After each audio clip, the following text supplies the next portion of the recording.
নমস্কার, ইনস্টা খবরে আপনাদেরকে স্বাগত। রাশিয়ার কামচাটাকা উপদ্বীপের কাছে ভয়াবহ ভূমিকম্পের পর সুনামি সতর্কতা জারি করা হয়েছে।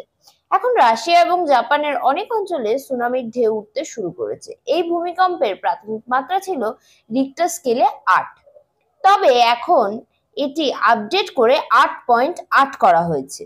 রাশিয়া এবং জাপানের পাশাপাশি হাওয়াই, আলাস্কা এবং কানাডার পশ্চিম উপকূলেও সুনামির সতর্কতা জারি করা হয়েছে। রাশিয়া জাপানের সুনামি। এপির রিপোর্ট অনুযায়ী 8.8 মাত্রায় ভূমিকম্পের পর রাশিয়ার কুরিল দ্বীপপুঞ্জ এবং জাপানের বৃহৎ উত্তরাঞ্চলীয় দ্বীপে হোক্কাইডোর উপকূল অঞ্চলে সুনামি আঘাত এনেছে। সুনামির ঢেউয়ের অনেক ভিডিও সোশ্যাল মিডিয়ায় ভাইরাল হচ্ছে। জাপানের আবহাওয়া সংস্থা জানিয়েছে যে ইশিনোমাকি বন্দরে 50 মিটার উচ্চতার সুনামি শনাক্ত করা হয়েছে, যা এখনো পর্যন্ত সর্বোচ্চ। প্রশান্ত মহাসাগরীয় উপকূল বরাবর ঢেউ দক্ষিণে সরে যাওয়ার কারণে আরো 16টি স্থানে 40 সেন্টিমিটার উচ্চতায় সুনামির খবর পাওয়া গেছে। জাপান বিপদের মুখে, ডোনাল্ড ট্রাম্প। মার্কিন প্রেসিডেন্ট ডোনাল্ড ট্রাম্প ও ভূমিকম্প এবং সুনামি সম্পর্কে জনগণকে সতর্ক করেছেন। তিনি সোশ্যাল মিডিয়ায় লিখেছেন, প্রশান্ত মহাসাগরে ভয়াবহ ভূমিকম্পের কারণে হাওয়াইতে বসবাসকারীদের জন্য সুনামি সতর্কতা জারি করা হয়েছে।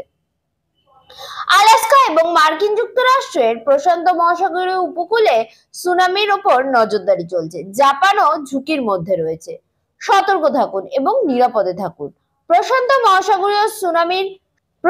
মহাসাগরীয় সুনামির সতর্কীকরণ কেন্দ্র জানিয়েছে যে হাওয়াই, চিলি, জাপান এবং সলোমন দ্বীপপুঞ্জের কিছু উপকূলীয় অঞ্চলে জোয়ারের কারণে 1 থেকে 3 মিটার উঁচু ঢেউ উঠতে পারে। রাশিয়া এবং ইকুয়েডরের কিছু উপকূলীয় এলাকায় 3 মিটারের বেশি উঁচু ঢেউ উঠতে পারে।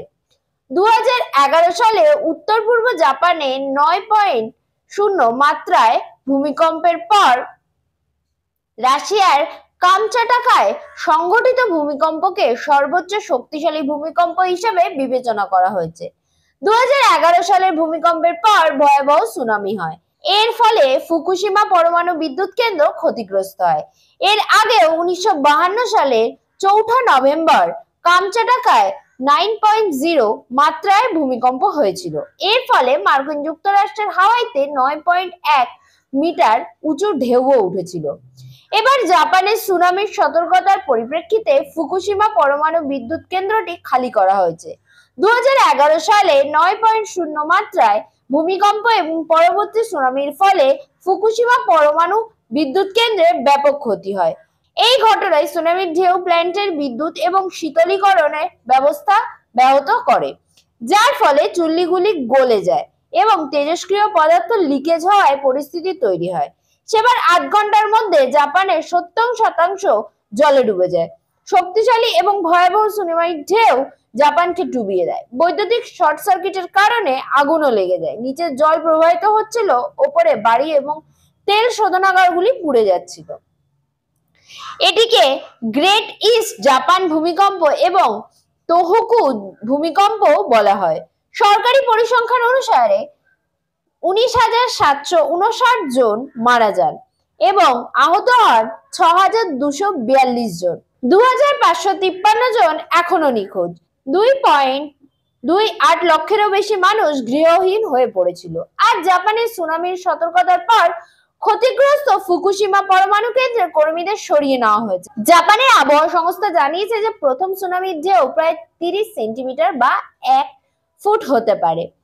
হোক্কাইডোর উপকূলে নেমুরোতে পৌঁছেছিল।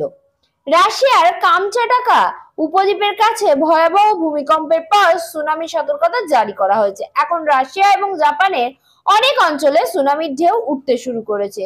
এই ভূমিকম্পের প্রাথমিক মাত্রা ছিল রিক্টার স্কেলে 8, তবে এখন এটি আপডেট করে 8.8 করা হয়েছে। রাশিয়া এবং জাপানের পাশাপাশি হাওয়াই, আলাস্কা, কানাডার পশ্চিম উপকূলেও সুনামি সতর্কতা জারি করা হয়েছে। ব্যুরো রিপোর্ট, ইনস্টা খবর।